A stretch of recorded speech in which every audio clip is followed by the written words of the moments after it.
Should you be buying properties during this current epidemic? Hey, my name's Alasdair Cunningham. Thank you for tuning in to this week's episode. Now, a question I'm getting asked so much at the minute is, should we be completing on property deals during this current epidemic we're all in the midst of? If you've not already subscribed, make sure you hit subscribe, get subscribed, you never miss an upload. Also, make sure you share this with your friends and family. Now, as I said, question I'm getting asked loads and loads at the minute. People asking me, should we be completing on property deals, and what do I think is going to happen with the property markets post-coronavirus lockdown? So here goes, this is what I think. Now again, this is just my opinion, so take it as you will. Do I think we should be completing on property deals and doing investments at the minute? Absolutely. Absolutely. If you are not, why not? Now, I'm not saying just any old investment.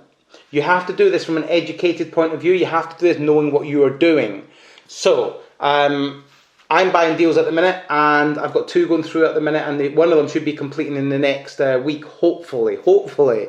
Solicitors are a bit slow, so we'll have to wait and see. However, the deals that I'm buying have lots of profit margin because I've negotiated the prices down. That is what is key. Do not be paying market value for anything. You want to be negotiating the price as low as possible that you can possibly get it. You've got to be cheeky. Be embarrassed by these offers that you're putting forward. Believe me, there's motivated sellers out there. Rule number one of property investing. I truly believe this. If you're ever buying, buy from a motivated seller. You do not want to be buying from an unmotivated seller because they're not prepared to drop the price. Look for motivated sellers. People are desperate, needing to sell their house. People that have had their houses in the market for years. They cannot shift them. You come along, offer a good solution for them, offer a win-win situation where you both get what you want. As long as they're both happy with the deal, move on, get a good deal. But negotiate that price as low as possible. It's really the only way forward. And what I'd be doing is I would be looking as much as possible for direct to vendor leads, because these are the people that are going to be like people like on Gumtree.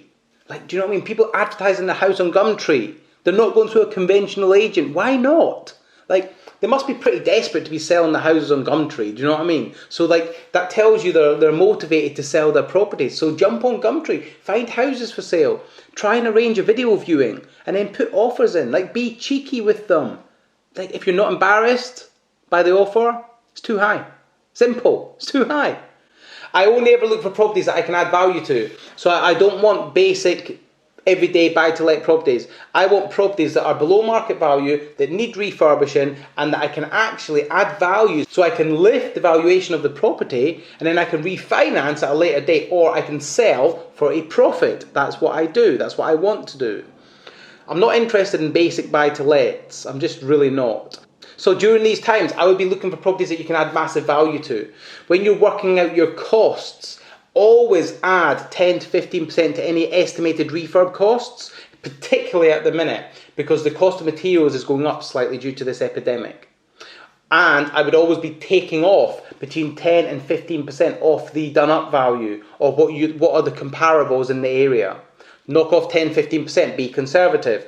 Now, some of the most respected experts in the finance field are predicting that the property market will drop between 3 and 20% in the next 6 months. That's fine. However, do I think it's going to be 20%? No, I just don't. I think it's going to be somewhere in the middle. Maybe 10, 12, 13, 14%, something like that. I think it's going to be somewhere in the middle.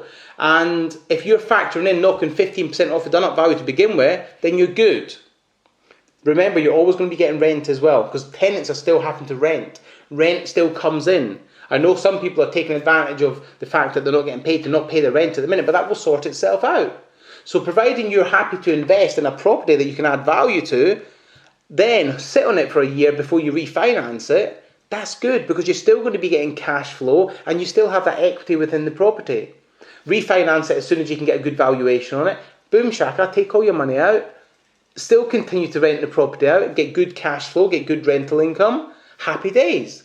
But should you be investing at the minute? Yes. My answer to that is absolutely. Only from an educated point of view that makes sure you are educated, and only on deals that you know you can add value to. The deal has to stack. It has to be a good deal. Don't buy deals that don't stack. And if you're even slightly concerned about the numbers, then don't do it. Be super confident on your numbers. If you are, you wait. There will be so many wealthy people come off the back of this epidemic. Maybe you're going to be one of them. Listen, I'm going to leave you with one thing before I shoot off. I've got a friend called Scott, property investor, lives in the UK, but he's born and brought up in Australia. He's got 15, 16 houses in Australia, all on the beach sides. So they're very close to the beach. There are 1 bedroom up to 5 bedroom properties. And he rents them, he makes sure of rental. So he's got a couple that he rents out as holiday lets, and he's got the rest which he rents out as single lets to families.